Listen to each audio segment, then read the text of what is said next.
3 items ഉണ്ടാവും ഇപ്പൊ ഇവിടെ.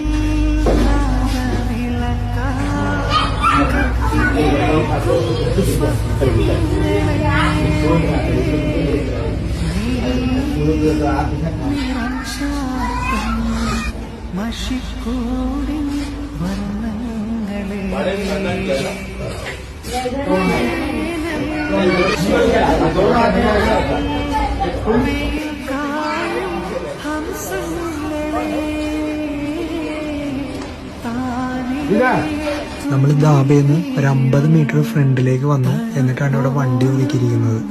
ഇതാണ് ഈ ക്ഷേത്രത്തിൽ കയറാൻ വേണ്ടിയിട്ടാണ് നമ്മൾ വണ്ടി ഒതുക്കിയത്. ഇവിടുത്തെ ആ ഒരു നിലവും ആ റോഡിന്റെ ഹൈറ്റും തമ്മിൽ നോക്കുക, നല്ല വ്യത്യാസമുണ്ട്. ഈ ഫ്രണ്ടിൽ കാണുന്നതാണ് ഗംഗാവലി റിവർ.